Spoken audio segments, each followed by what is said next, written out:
Hello mga kasari, hello mga sisi ko, magandang araw sa lahat. Kumusta na ang mga sisi ko ngayon? Kumusta ang Bear month ninyo? Papalapit na ang Pasko, ngayon ay November na. Nasa kalahati na tayo sa November ngayon, mga sisi ko. Malapit nang magpasko. Handa na ba yung mga item ninyo? So kung mabenta sa inyong location ngayon pa lang mamili na kayo mga kasari para maiwasan ang siksikan sa supermarket. Mahirap na kung sa December pa kayo lalabas. Ako dito, speaking o papalapit na ang Pasko, hindi katulad nung mga nagdaang taon mga sisi ko na October pa lang, ayan, start na akong namimili. Pero ngayon, iba na talaga. Hindi na siya maibalik. Hindi na siya maibabalik mga sisi ko. So, nabanggit ko na before na kung ano lang yung meron dito na mga stock ko, yung parang normal na araw na lang. Hindi katulad noon na malayo pa, bumibili na ako ng mga box per box ng mga gatas, Nestle cream, or mga cheese, ganyan. As in, nag-iipon na ako ng mga item. Pero ngayon, walay na mga sisi ko. Pero bago tayo magpatuloy, ay ngayon pala, ulitin ko lang ngayon pala na pumasok na ang Bear month. Ayan. Medyo matumal dito sa location namin. Ayan. Depende siguro sa lugar mga sisi ko, no? Sa inyo siguro okay, pero dito sa amin, kalmado. Parang nagtitipid yung mga suki namin, mga kapitbahay namin. And ang tindahan kasi namin mga sisi ko ay nasa pusod ng subdivision. Nasa gitna siya ng subdivision. So, lahat ng mga customer namin ay taga rito lang talaga. So, kung ano lang yung mga needs nila, ito lang yung mga binebenta ko. Not like sa mga tindahan dyan sa labasan, sa labas talaga ng subdivision, sa highway, may mga wholesaler dyan. So, iba't ibang mga taga-barangay ay madaanan sila kung saang lugar man sila nakatira, saang barangay man sila nakatira, madadaanan sila yung nasa labasan.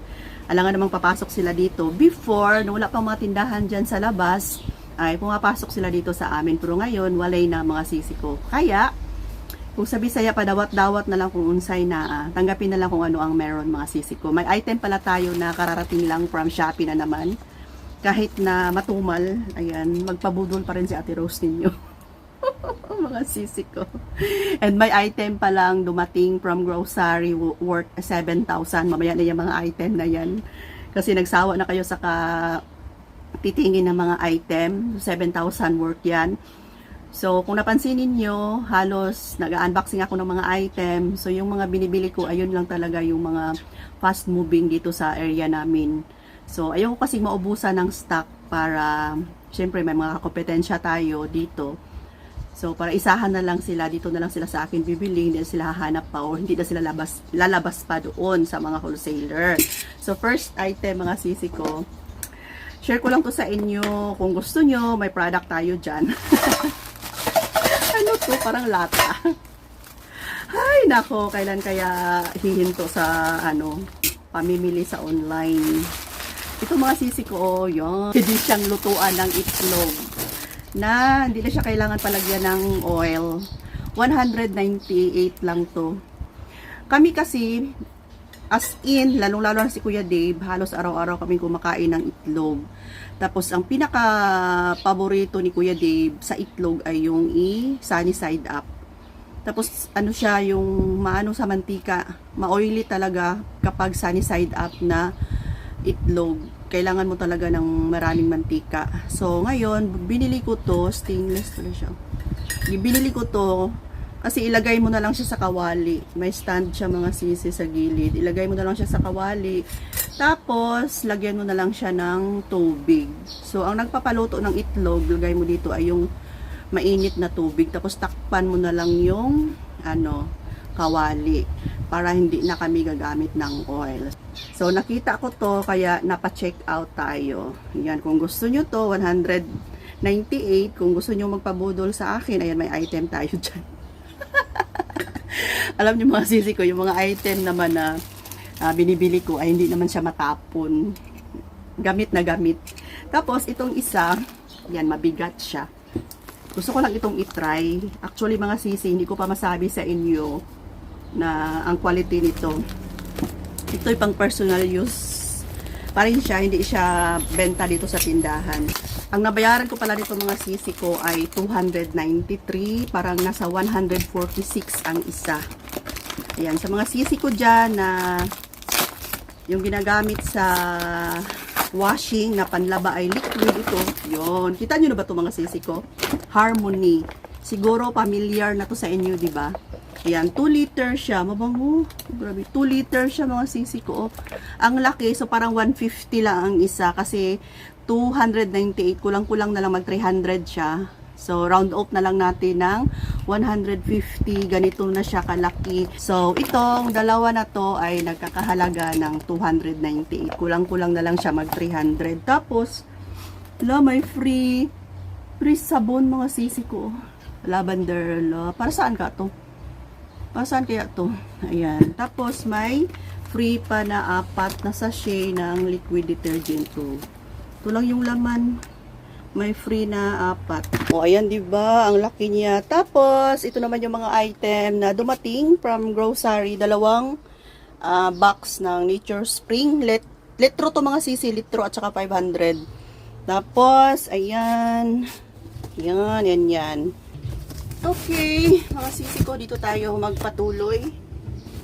So, another chichirya na naman to. Buti may Nova na, mga sisi ko. 20 ang benta ko. Nova.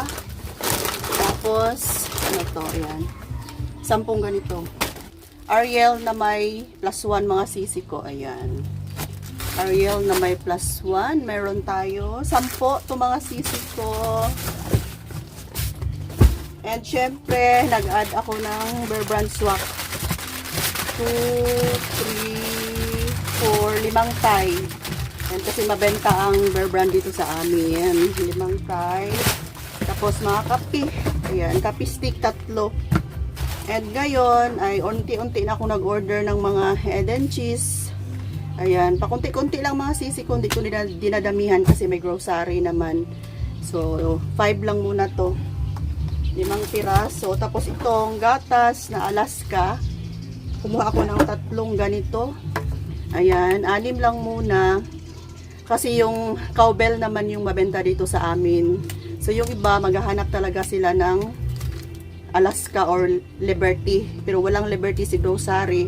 So choice nila kung walang Liberty, Alaska. Kung ayaw nila ng cowbell.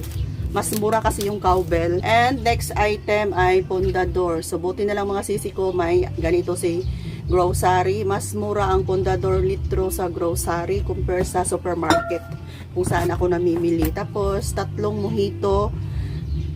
Yan. GSM mojito. Tapos 3 pala ang ganito ko. And the rest, mga dilata na to mga sisi ko. Ayan, Century. And kumuhakla ako. Ayan, bumili ako ng 10 cowbell. Dinamihan ko na to. So, ito lang yung ginagawa kong preparation. Unti-unti na akong namimili. Ito pala, oh. Yan. Ito yung mabenta sa Pasko. Nestle cream. So, buti na lang may mga Nestle cream si grocery. Before kasi, wala pang grocery. So, pupunta talaga ako sa grocery. Tapos, pag maubos, punta na naman. Ngayon, may grocery na. Order na lang mga sisi ko. MWF kasi yung delivery nila. Small Mamon. Benta ko siya ng 18 pesos. And syempre, Milo. Ayan. Walang stock ng birch tree. Ayan. So, ito lang muna yung update natin ngayon. Ako'y mag-display na. Isasabit ko na itong mga gatas dito. Hindi siya pwedeng hayaan. Baka anuhin to ng mga mababait. Isasabit ko na siya mga sisi ko. Hanggang dito na lang muna tayo. Ayan, maraming salamat sa patuloy ninyong panonood. Laban lang. Hanggat open ang tindahan at may bibili, ayan, may benta pa rin tayo sa araw-araw mga sisi ko. Bye for now. Love you all. Thanks for watching.